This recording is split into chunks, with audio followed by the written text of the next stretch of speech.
So our whole, much of our existence, we've really understood what it was about, what it was like being an outcast, being marginalized. Mm-hmm. But yet too often we see Adventists reflecting the world. Mm-hmm. The world thinks about race and about black people. Mm. And instead of us experiencing the marginalization, so being leaders in how Christians should look at race and should treat the least of these, instead we just echoed society's views.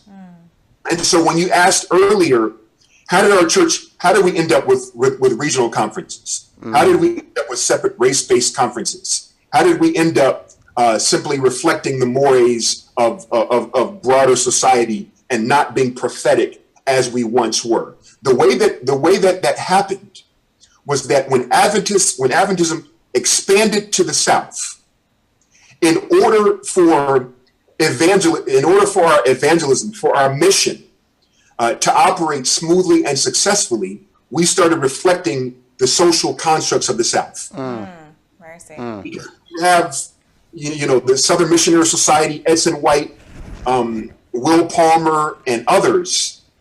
They could not operate, let's say, with a white. Let's say Emma White is teaching blacks on the Morning Star. They were vilified in the newspapers of Yazoo City, Lintonia, Vicksburg, these places, because they said they're racially promiscuous. They're racially mixing. And so literally, whites started attacking the members of the Southern Missionary Society. I mean, physically attacking. One person named Nate Olvin, he was shot, he was whipped. They kind of rolled out on his house. And so as a result, the Southern Missionary Society had to leave, Yazoo City had to leave Vicksburg, and they had to kind of disperse. And it was at that time where they said, it's best for blacks to work for blacks. Mm-hmm. It is best for whites to work for whites. Because otherwise we will be so vilified, so persecuted, not only by the KKK, but by other white terrorists, that we can't fulfill our mission of evangelism. Right. Even Ellen White succumbed to this thinking.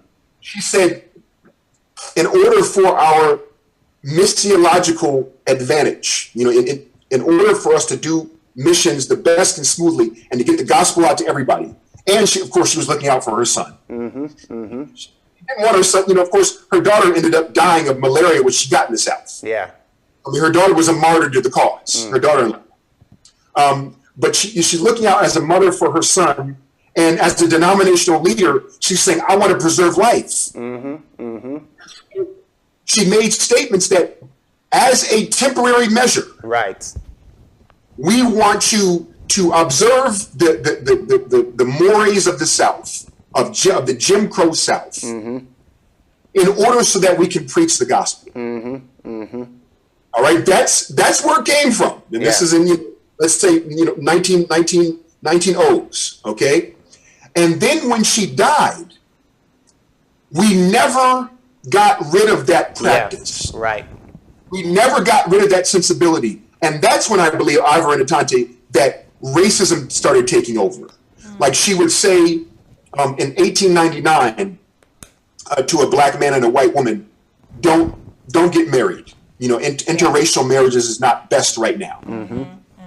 And we had into the 70s and 80s, people still quoting Ellen White on that. Yeah. I just read 70, 80 years later. Yes, right. And so an interesting dynamic emerges. We start using her to reinforce our racism. Yeah. Wow. Okay, not when she was prophetic, but when she was responding to Jim Crow. And we really wanted to grow the church, and we were kind of, missiology has always been about adapting to the situation in the country. Yeah. Okay, in the region. I mean, whatever sort of missiologist you are, it's about adaptation. But we took that and we used it as an echo of our own racism. And so blacks kept working for blacks and whites kept working for whites. And in fact, if you look in the 1900s, the 1900s, they had a Scandinavian department, they had a German department, they had, because of course, immigrants were coming to America. Yeah. And so it was about you working for your own ethnic group, not only linguistically, because ethnic groups were still, the Germans were speaking German, etc. Right. But mentality, color, ethnicity, and so that never stopped. The blacks were working for blacks, the whites were working for whites, and black churches were established. Only black people, white churches were established, and that became embedded into the structure, into the thinking. And so really the regional conferences and the other racial expedients, I could say, are indeed a product of Jim Crow. And it was never Black Adventists' desire. Black Adventists always wanted inclusion with whites. Right.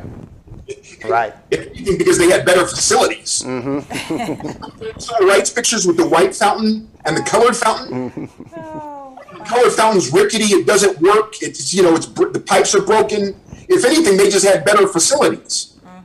And so blacks were always into integration, but it was many times the whites who said no. It's best for you to work for yourselves. And so regional conferences were really developed upon that expedience. And you saw an evangelistic explosion because hitherto the tithes and the offerings and the monies were funneled away from the black work into evangelism of whites and others.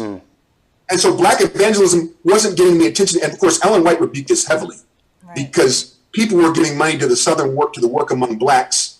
And she said, because of racism, she writes loads on this. Racism, those funds were being diverted to other things, to other, white ministries, because the blacks couldn't pay much tithe. Because blacks in the South were poor at the time. You wouldn't see any return on the tithe and offering monies that you sent down south.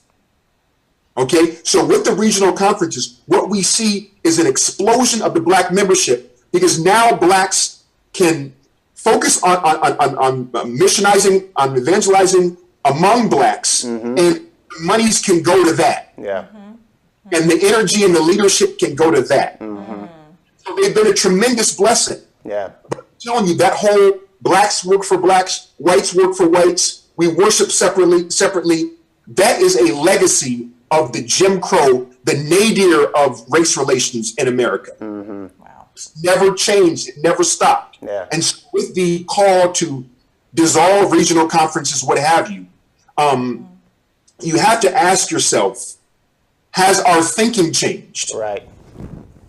Because the churches on the local level and such will still be black and white if we dissolve the conferences. Right.